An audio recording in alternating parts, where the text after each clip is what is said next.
चला तर विद्यार्थी मित्रांनो, आपल्या चॅनलवरती तुमचे सर्वांचे मनापासून स्वागत आहे. आज आपण शिकणार आहोत फाइंड द एरर्स. तर नामाच्या उपयोगाविषयी काही महत्त्वाच्या बाबी आहेत, तर ते आपण आता बघणार आहे की इनकरेक्ट काय होतं आणि करेक्ट काय आहेत, असे एरर्स आपण बघणार आहोत. तर काय लिहिलं, he is my cousin brother. आता इथे कझिन पण आलं आणि ब्रदर पण आलं. तर कझिनचा मिनिंग काय होतो, कझिनचा अर्थ काय होतो? कझिनचा अर्थ होतो चुलत भाऊ. कझिन नंतर ब्रदर किंवा सिस्टर वापरू नये, त्याऐवजी ही इज माय कझिन असे लिहावे. आता ब्रदर म्हणजे पण भाऊच होता आणि कझिन म्हणजे चुलत भाऊ होतो. तर आपल्याला इथे ब्रदर लिहिण्याची गरज नाही आहे, कारण की कझिन ऑलरेडी आलं आहे, तर आपला तो चुलत भाऊ झाला. म्हणून आपण वाक्य काय करायचं आहे, ही इज माय कझिन, हे वाक्य आपलं असं तयार होईल. आता जे नेक्स्ट आपलं आहे ते नेक्स्ट आपण बघणार आहे, second hand furnitures were sold.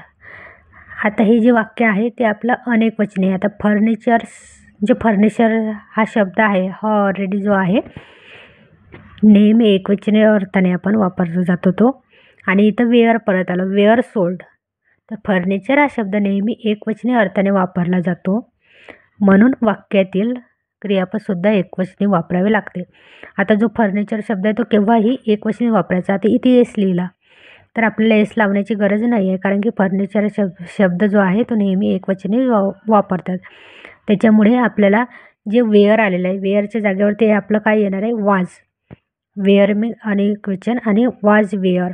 तर वाज एक वचन आणि वेअर अनेक वचन, म्हणून आपलं वाक्य काय बनणार, सेकंड हँड फर्निचर वाज सोल्ड. वाक्य आपलं असं तयार होईल.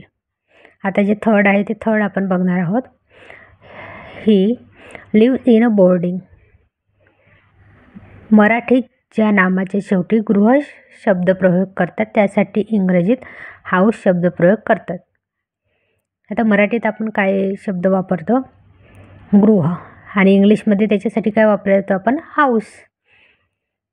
सिनेमागृह, वसतिगृह, विश्रामगृह आपण मराठीमध्ये असं वापरतो, आणि इंग्लिशमध्ये काय वापरतो आपण, cinema house, boarding house, rest house, आणि त्याला अपवाद काय, किचन.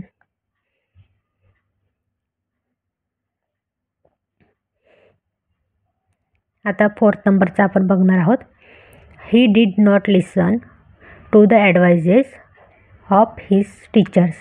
ॲडवाइजेसचा अर्थ माहिती असा होतो, म्हणून सल्ला या अर्थाने ॲडवाइस शब्दप्रयोग करणे आवश्यक आहे.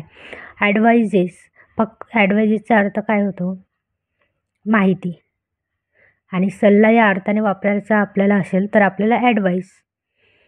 तर वाक्य काय बनणार आपलं, he didn't listen to the advice of his teacher. आपल्याला ॲडवाइजेस वापरायची गरज नाही, कारण की ॲडवाइस हा शब्दप्रयोग सल्ला या अर्थाने ॲडवाइस शब्दप्रयोग करणे आवश्यक आहे, तर आपल्याला ॲडवाइजेस वापरण्याची गरज नाही. आता फिफ्थ नंबरचं जे वाक्य आहे आपलं, she always help the poor people. The poor people हे विशेषणासाधित नाम असल्याने पुन्हा त्यानंतर पीपल हे नाम वापरू नये. तर आपण इथं काय वापरायला पाहिजे, she always help the poor.